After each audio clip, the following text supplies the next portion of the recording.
আজকে ভিডিওটি মেনলি তাদের জন্য যাদের স্টেট ব্যাংকে অ্যাকাউন্ট আছে এবং স্টেট ব্যাংকে অ্যাকাউন্ট যখন আছে সেক্ষেত্রে স্টেট ব্যাংকের এটিএমও আপনার কাছে আছে এবং স্টেট ব্যাংকের এই এটিএম লেনদেনের ক্ষেত্রে কিন্তু নতুন কিছু পরিবর্তন এসছে এবং নতুন কিছু চার্জ এসছে এবং কতবার আপনি ফ্রিতে ইউজ করতে পারবেন, কতবার করতে পারবেন না, লিমিট শেষ করে ফেললে আপনাকে কত টাকা চার্জ দিতে হবে, তার কিন্তু কিছু পরিবর্তন এসছে, যেটা কিন্তু আজকে ফুল ডিটেলস আপনাদের সাথে আলোচনা করবো। এক সেকেন্ডও মিস করবেন না, দেখতে থাকুন সম্পূর্ণ ভিডিও। মেন টপিকে যাওয়ার আগে সবার কাছে একটা রিকোয়েস্ট, আমার চ্যানেলে যদি আপনি নতুন হয়ে থাকেন এবং এই মুখটা যদি প্রথম দেখে থাকেন, প্লিজ একটু কষ্ট করে সাবস্ক্রাইব করবেন এবং পাশে থাকা বেল আইকনটিতে ক্লিক করে দেখবেন। আর ফেসবুক থেকে দেখে থাকলে ফলো করতে ভুলবেন না। দেখুন, এতদিন পর্যন্ত কিন্তু আপনারা জানতেন যে মেট্রো শহর এবং নন মেট্রো শহর, যে সাবারবান শহরগুলো আছে, তাদের জন্য কিন্তু আলাদা আলাদা যে এটিএম কার্ড ইউজের সংখ্যা সেটা কিন্তু দেওয়া ছিল। কিন্তু বর্তমানে আপনি মেট্রো বা নন মেট্রো যে শহরেই থাকেন না কেন, আপনার জন্য কিন্তু ফ্রিতে 10টা এসবিআই এটিএম এবং 5টা নন এসবিআই এটিএম কিন্তু ইউজ করার সুবিধা দিচ্ছে। এবং যারা 25,000 টাকা থেকে 50,000 টাকা পর্যন্ত মিনিমাম ব্যালেন্স মেনটেন করে, তার জন্য কিন্তু অন্য ব্যাংকের এটিএম এ 5টা ফ্রিতে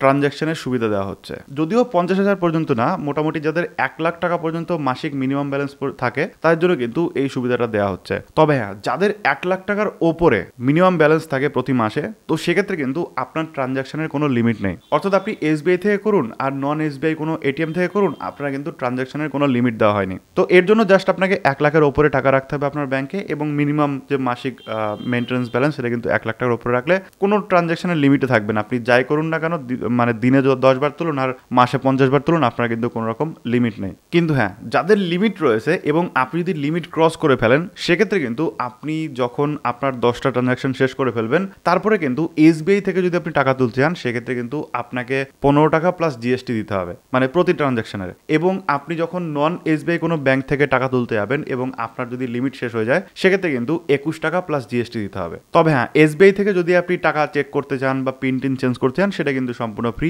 আপনারা এই ট্রানজ্যাকশনে কোনো রকম চার্জ লাগবে না। কিন্তু হ্যাঁ, একই কাজ যদি আপনি অন্য কোনো ব্যাংকের এটিএম থেকে করতে চান, সেক্ষেত্রে কিন্তু আপনাকে 10 টাকা চার্জ প্লাস জিএসটি দিতে হবে। আবার যদি এমন হয় যে আপনার ব্যাংকে হয়তো পর্যাপ্ত টাকা নেই, কিন্তু আপনি হয়তো টাকা তুলতে গেলেন তার বেশি, অর্থাৎ আপনার হয়তো 200 টাকা আপনি ট্রানজ্যাকশন করতে চাইছেন বা টাকা তুলতে চাইছেন, কিন্তু আপনার ব্যাংকে রয়েছে 100 টাকা, তো সেক্ষেত্রে কিন্তু আপনার আবার এর ওপর ফাইন লাগবে, অর্থাৎ 20 টাকা প্লাস জিএসটি কিন্তু এখানে একটা ফাইন রয়েছে আপনার জন্য।